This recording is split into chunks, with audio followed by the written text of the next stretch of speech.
नाथ की जोगणी मात की। गुरुर् ब्रह्मा गुरुर्विष्णु गुरुर्देवो महेश्वर गुरु साक्षात् परम ब्रह्म तस्मै श्री गुरुदेव नमः। त्वमेव माता च पिता त्वमेव बन्धो च सखा त्वमेव विद्या द्रविणं त्वमेव सर्वं मम देवं देवं। पथिक तू चेत जपथना सहारा पण तन दगो देशे दरीने रूप मंजेलनु किनारा पण तन दगो देशे किनारा पण तन दगो देशे। माया मोटी नागणी एना मछड़ाने पोते खाय एमांथी जे कोई सटकी जाए मोटो मणिधर थाय एमांथी जे कोई सटकी जाए मोटो मणिधर थाय। शामળિયા भगवान की परम पूजनीय वंदनीय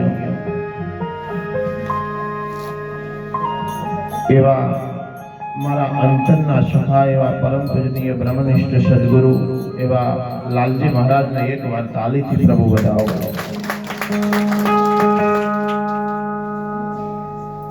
आ गामनी अंदर प्रथम बार मारा આવવાનું થયું ક્યારે આ ગામ જ નતું જોયું એટલે આપણા બધાના દર્શનનો લાભ પરમાત્માએ નક્કી કર્યો હશે એટલે હું આવ્યો છું।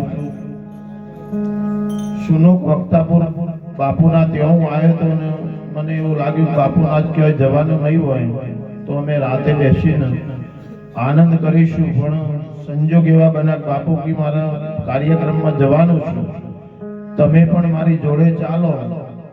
મેં એવું કીધું કે મારા આમંત્રણ નહીં એટલે કે તમારી સમાજમાં જ છું તો કીધું ચાલો તને આપણું માન રાખવા માટે હું આવું છું એટલે એ નિમિત્તે આવ્યો છું એટલે આપણા બધાને વંદન કરું છું પ્રભુ તો મારી કોઈ ભૂલ થાય તો ક્ષમા કરજો।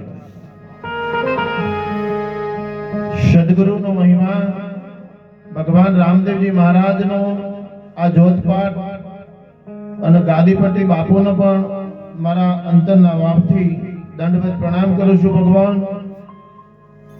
કેમ કા મહિમા સનાતન ધર્મનો મહિમા છે। ભારતની સંસ્કૃતિ એ સનાતન સંસ્કૃતિ છે અને આ સનાતન સંસ્કૃતિની અંદર આપણા ઋષિ મુનિઓએ ખૂબ જ્ઞાન આ ભારતની સંસ્કૃતિ ઉપર એમના તપ જપ તીર્થ કરી અને એ કાર્ય કરીને અહીંયા મુક્તા ગયા છે એના આપણા બધા મળીને વાગોલવાનું છે। સંત બડો પરમારથી જપટ નમાવો શીશ એક ગુના તો क्या લાખો ગુના બક્ષીશ। પ્રભુ સંતના ચરણમાં જવાથી લાખો ગુના બક્ષીશ થઈ જાય। સંતનું ચરણ એ મોટું અદ્ભુત ભગવાનનું એક સ્વરૂપ પણ ઓળખવાની જો તાકાત આપણા અંતઃકરણની અંદર કોઈ મળે કોઈ પ્રારબ્ધના યોગથી આ વસ્તુ પ્રાપ્ત થાય તો આ વાત સાબિત થઈ જાય। ત્યાં સુધી આ વસ્તુ સ્થિતિ મળતી નથી। કેમ કે 7 જન્મનું પુણ્ય મળે તો કે એક મનુષ્ય અવતાર પ્રાપ્ત થાય છે। બીજા 7 જન્મનું પુણ્ય મળે તો કે ભક્તિ કરવાની એક અંગીકાર પ્રગટ થાય છે। અને ત્રીજા 7 જન્મનું પુણ્ય પ્રાપ્ત થાય તો સમર્થ સદગુરુનું સાનિધ્ય પ્રાપ્ત થાય છે. ત્યાં સુધી આ વાત સ્થિતિ મળતી નથી. બેન હખણો શાંતિથી જે બધું ના હા ભરવું હોય તો વધુ નહીં, પણ શાંતિ વાતો ના કરશો. મારી જે લાઈન દોરી છે ને તૂટી જાય પ્રભુ. હું બહુ નહીં બોલું, થોડી જ વાર સત્સંગ કરીશ. જો ન ગમે તો વાંધો નથી. કેમ કે સંતો મહાપુરુષોનો આ જે વાતો છે એ ઊંડી ગહન છે, અને એ વાતોના આપણી આવનારી પેઢીઓ માટે સંતોની વાતો આપણા જીવનમાં ઉતારવાની છે. બાપુએ સરસ એક આપણા સમાજ વિશે ઈશારો કરી દીધો કે દેવી શક્તિની કોઈ બલિ ચડાવતા હોય પ્રભુ ના ચડાવતા. ઘણી જગ્યાએ આપણે, હું તો સાંભળું છું, પણ ઘણી જગ્યાએ સંતોના આશીર્વાદથી બંધ પણ થઈ ગયું છે. સોનમો માતાના નિમિત્તથી કોઈ લાવતા હોય તો બંધ કરી દેજો. કેમ કે જેના ઘરમાં આ વસ્તુ સ્થિતિ આવે એને માણસ ન કહેવાય, એને ભૂત કહેવાય. અને એ જે વાપરે એ ભૂત જ ખાય, માણસ નહીં. અને સમાજ આપણો એક ઉજળો સમાજ છે પ્રભુ. આપણો સમાજ શિવના અંશમાંથી પ્રગટ થયેલો છે. આપણા શિવ સ્વરૂપ છીએ પ્રભુ. આ જગતની અંદર જેમ ગઢવીઓ એમની નાત અલગ કરીને વાત કરે છે કે 4 વર્ણની અંદર આપણે નાઈએ, એમ આપણો પણ સાહેબ જન્મ ક્યારે 3 લોકમાં નથી થયો. શિવના અંશમાંથી તમે પ્રગટ થયા છો. તો શિવનો અંશ જેને ભગવું આપ્યું, ડમરું આપ્યું, અને આ ભગવું અને ડમરું ક્યાં છૂટી ગયું એની કોઈને ખબર નથી. અને આપણે કયા માર્ગે કોને વારી દીધા એ પણ ખબર નથી. તો આપણો જે અસલ માર્ગ છે, તમે કાઠિયાવાડની બાજુ જજો કોઈ વાર અને એટલું કહેજો હું રાવણ દેવ છું અને ડાક વગાડું સાહેબ. તેઓના ગઢવીઓ, રાજવીઓ, દરબારો તમને પ્રથમ ઘરમાં લઈ જતા પહેલા પૂજન કરશી અને ખાટલામાં ગાદલું નાખીને તમારું પૂજન કરીને બેસાડશે. આટલો આ રાવણ દેવનો મહિમા છે. તો આપણા સમાજનો મહિમા એ ખૂબ ઊંચો મહિમા છે, અને એ ઊંચા મહિમાની અંદર આપણે કેવી રીતે જીવવું એ આવા મહાપુરુષોના સાનિધ્યમાં જવાનું છે. અને એવા મહાપુરુષોના સાનિધ્યમાં જઈ સત્યની પરખ કરવાની છે. જો સુધી સત્યની પરખ નહીં થાય ત્યાં સુધી સનાતન શું બાબત છે એની જાણ નહીં થાય. સનાતન એ તમારું સ્વરૂપ છે. સનાતન એ તમારું એક અંગ છે. હિન્દુ સંસ્કૃતિ તમારું એક અંગ છે. એને આપણે પકડવાનું છે. જો સુધી આપણે આ વાતને નહીં જાણીએ ત્યાં સુધી આપણી પેઢીને પણ ખબર નહીં પડે. આપણા સંતો, આપણા સમાજની અંદર તો 10 દિવસ કે 12 દિવસે કોઈનું મરણ થયું હોય તો આવા પ્રોગ્રામો થતા હોય છે. આવા સંતો પણ શિક્ષણ પહેલા તો મોદ નખાતી સવારમાં પાઠ પૂરો થાય, પાઠ પૂરો થાય પછી સવારમાં મોદમાં સંતો આપણો તિલક કરી અને એનું શિક્ષણ આપતા. અને એ શિક્ષણના માર્ગે આપણો સમાજ પ્રગતિના માર્ગે જતો સાહેબ.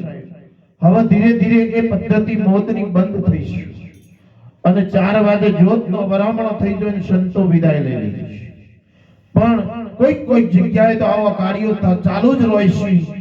પણ આપણે બધા હાડી મરી સંતોના સત્સંગના દોર તરફ ગતિ કરી 184 માંથી મુક્ત થવાનું છે. તો મુક્ત સંતો જ કરી. આપણો વેદો વાંચીએ, 18 પુરાણ વાંચીએ, શાસ્ત્રો વાંચીએ, પણ એની અંદરથી આપણો જીવન જીવવાની થિયરીઓ મળી. જેમ રામાયણ અને મહાભારતની જે થિયરી છે એ આપણા ઋષિ મુનિઓએ, આપણા આવેલા ભગવાનોએ જે વસ્તુ મૂકી છે એ સ્થિતિને આપણે એમાંથી ખોજ કરીને સત્યને જાણવાનું છે. કોઈ વસ્તુ ખોટી નથી આ દુનિયાની અંદર. જે ચાલી રહ્યું છે એ પણ સત્ય છે. જે ખોટું કહેવા વાળા છે એ જ અસત્ય છે. જો રમેણ નહીં થાય ને તો એ બરાબર નથી. કેમ કે આપણી કુળદેવીનું ભજન છે સાહેબ. એમાંથી ભક્તિનો પહેલો પાયો નખાણો છે. આપણા ઋષિ મુનિઓએ, તમે રામચંદ્રનો ઇતિહાસ તપાસો તો રામચંદ્ર ભગવાન અયોધ્યાથી નીકળ્યા ને એ વખત એક કાપડમાં અયોધ્યાની માટી લીધી છે અને રામેશ્વરની ત્યાં સ્થાપના કરી યાદ શક્તિ યોગ માયાનું ત્યાં સ્મરણ કર્યું. સાહેબ, અનંત કોટીના યુગથી મળ્યો આ માનવ દેહ એ દિવસની આ સ્થિતિ છે સાહેબ. કેમ કે યુગે યુગે હું પ્રગટ છું એમ આપણા સંતો પણ બોલી છે, ભગવાન પણ બોલી છે. પણ એ સ્થિતિને જાળવવા માટે આપણી યાદ શક્તિ યોગ માયાને કે જેને આપણે જોગણી કહીએ, દરેક નામોકરણ જુદો જુદો છે. શક્તિનું સ્વરૂપ એક છે, શક્તિનું સ્વરૂપ એક છે. અને એ જે ભાવે ગીતાની અંદર ભગવાન કૃષ્ણ બોલ્યા છે કે અર્જુન, તું જેવા ભાવે સ્મરણ કરે એ ભાવે હું પ્રગટ છું. તારો કયો ભાવ છે? ભૂતનો ભાવ છે, દેવી શક્તિનો ભાવ છે કે મારા સ્વરૂપનો ભાવ છે? તને કયો ભાવ જાગૃત થાય છે એ સ્વરૂપે હું પ્રગટ થઉં છું પ્રભુ. એટલે અણુ અણુની અંદર ઈશ્વરી તત્વ, ઈશ્વરી યોગ માયા બધી જ જગ્યાએ સનાતન સત્ય છે. એને જાણવાનું છે. આપણે ભક્તિ કરીએ પણ ભક્તિ કરી ભક્તિમાં ગુરુ મહારાજે તમને વચન તો આપી દીધું. વચન આપ્યા પછી ગણો હવારો ના વાંચી એવું ના ગણો ના તો જ નહીં કે અમે બાજી આખો દન કોમી કરીએ એટલે રાતી તો બપોરે નહીં. પણ ના, સંતોના સાનિધ્યમાં જાવ ને દિવસમાં 2 કે 3 વાર નાવાનું થાય છે. હરવાયું નારવા ચોમાવું, પણ સવારમાં નાવાનું કારણ શું છે એને જાણી લે. કેમ કે આપણા ઋષિ મુનિઓએ ત્યાં સંકેતો મૂકેલા છે. તમે બધી જ પ્રકારના શાસ્ત્રો વાંચો તો એની અંદર કંઈક ને કંઈક મળે છે. આખી રાત આપણે સૂઈ જઈએ છે એટલે 3.5 કરોડ આ શરીરનો રૂવાટો છે.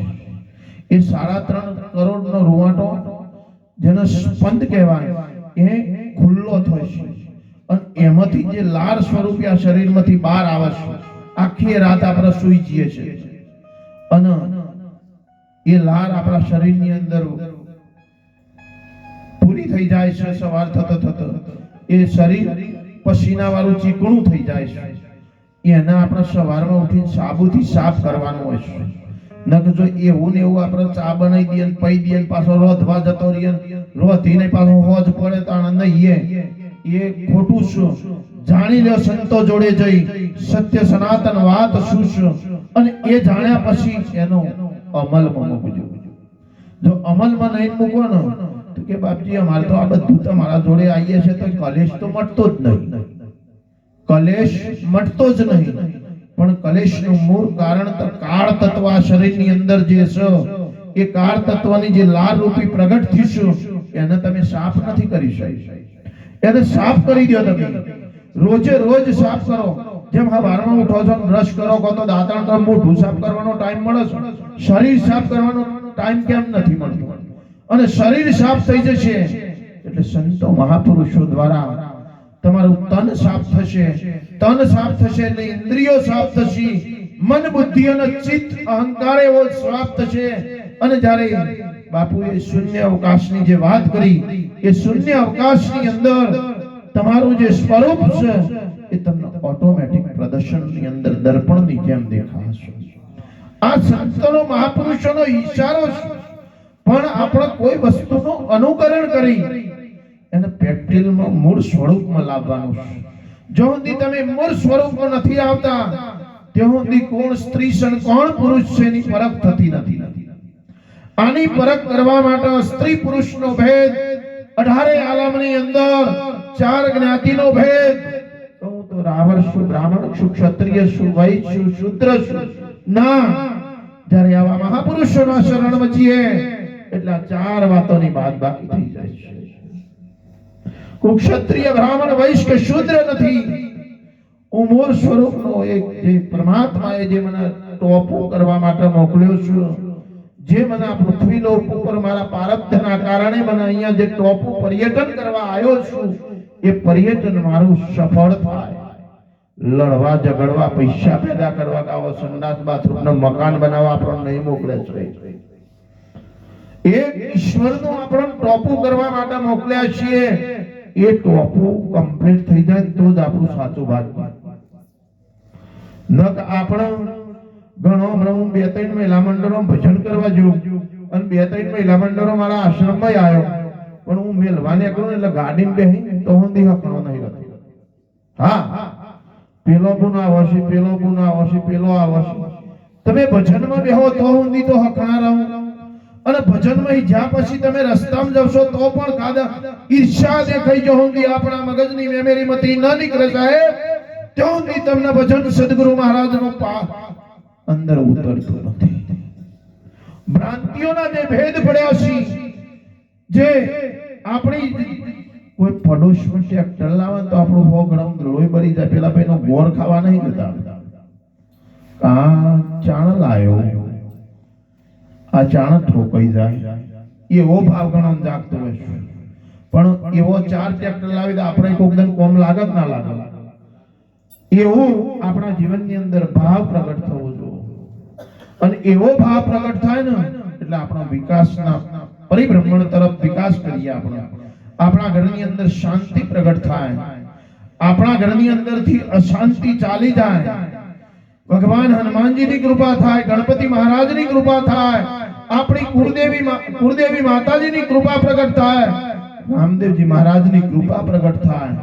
પણ ક્યારે બહેનોએ તો રોજ હું તો કહું છું કે સવારમાં વહેલા ઉઠીને સ્નાન કર્યા પછી ભગવાન સૂર્યનારાયણ એક પાણીનો જર અભિષેક કરો, જીવડોનો અનાજ નાખો, જમવાનું બનાવો એ વખત ગાય કૂતરાનો રોટલો નાખો. આટલું કાર્ય કરો ને તો આપણા ઘરની અંદર પવિત્રતા પ્રગટ થશે સાહેબ. અને એ પવિત્રતા પ્રગટ થશે તો સદગુરુ મહારાજનું વચન આપણો તેઓ અનુભૂતિના પારદર્શક તરફ ગતિ કરાવશે. મોબાઈલ વાપરતા હોય તો મોબાઈલની આ 21મી સદીની અંદર પ્રભુ મોબાઈલ એવી બાબત છે કે હાચવીને વાપરવી. કેમ તો જો બધી જગ્યાએ ઓનલાઈન થઈ જાય તો મોત આવી જાય. સમજીને વાપરજો. મોબાઈલ એક સગવડી સાધન છે. આગળના યુગની અંદર મોબાઈલ નતો, આ કળિયુગની અંદર 21મી સદીની અંદર જ મોબાઈલ આવ્યો છે. પણ એને કેવી રીતે સમજવો, કેવી રીતે એને વોટ્સઅપ ચલાવવું, કેવી રીતે ઇન્સ્ટાગ્રામ ચલાવવું, કેવી રીતે ફેસબુક ચલાવી સાહેબ એને સમજવાનું છે. નકે એ જ મોબાઈલ એકદમ મોટો કાળ સ્વરૂપ પ્રગટ થશે અને એ જ મોબાઈલ આપણા ઘરમાંથી કોઈક માણસને ઓછું કરશે. મોબાઈલ સાચવવાની રીત આ શરીરરૂપી મોબાઈલને પણ એવો સાચવવાનો છે. આ એક શરીરરૂપી મોબાઈલ જ છે. જેમ તમારા ખીજાની અંદર એક મોબાઈલ છે એમાં શરીરરૂપી મોબાઈલ જો આપણે સાચવશું તો ખરેખર એને ટાઈમસર આપણે રિચાર્જ કરી દઈએ છીએ, બેટરી ચાર્જિંગ કરી દઈએ છીએ તો આ મોબાઈલને પણ રિચાર્જની જરૂર છે.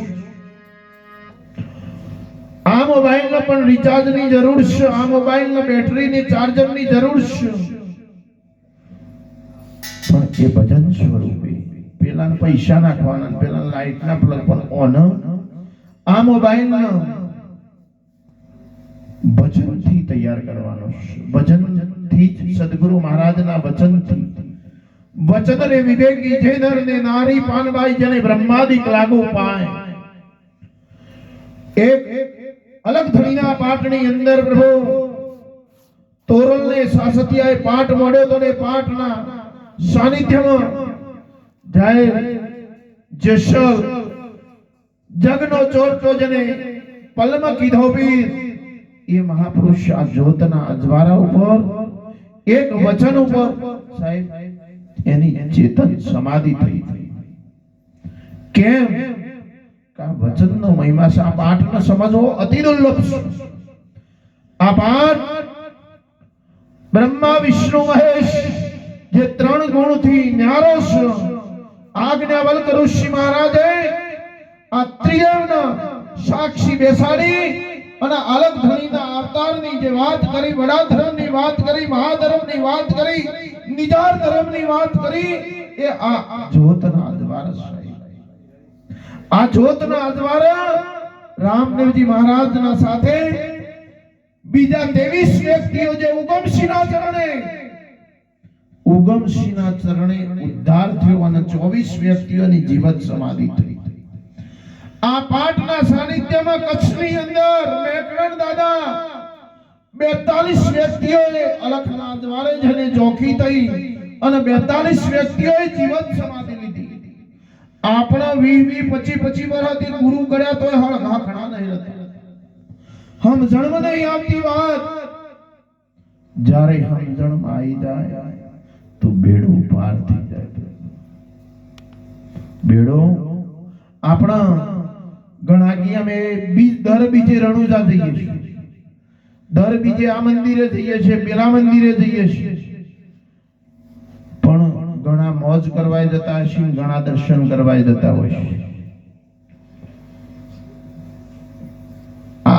અંબાજી થી આગળ આબુની અંદર ગયા વર્ષે હું જતો તો સાહેબ, અને ગુજરાતની બોર્ડર પૂરી થઈ રાજસ્થાનની ચાલુ થઈ અને એ બોર્ડર વચ્ચોવચ એક પિકઅપ ડાલો રણુજાથી રિટર્ન આવતા ઠોકોણી તે ઘણો કાઢતા હોય છે. પાણી આવી ગયું.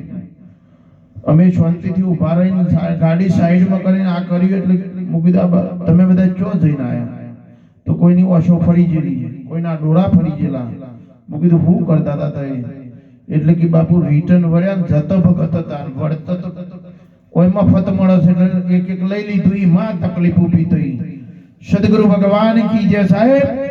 આવાય ભગતો આ તારે હાલશી એટલે થોડું થોડું લેતા હોય તો થોભી જજો અને ભગવાનના શરણે અલગ ધણીના પાટના આધવારે આવા મહાપુરુષોના કઠી બધી અને અમર મંત્રનો સિદ્ધ કરી લેજો સાહેબ.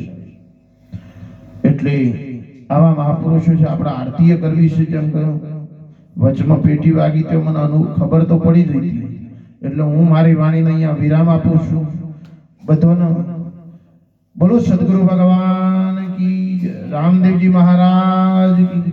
જૂનાગઢ શિવરાત્રી ઉપર આવવાનું થાય તો મારો નંબર રાખજો ભરતભાઈ જોડે. તો સજ તમને જમવાની, રહેવાની, નાવાની બધી સગવડો અમે શિવરાત્રી ઉપર પૂરી પાડીએ છીએ. અને એ બાજુ કોઈ દિન ગાંધીનગર બાજુ જાવ તો શીતવાડા અમારી જગ્યામાં પધારજો સાહેબ. તમારું પાવન પગલું લઈ આ શબરીના ધામની અંદર પધારી રામનો અવતાર ધારણ કરીને એકવાર પ્રસાદી લેવા પધારજો. બોલો રામદેવજી મહારાજ કી.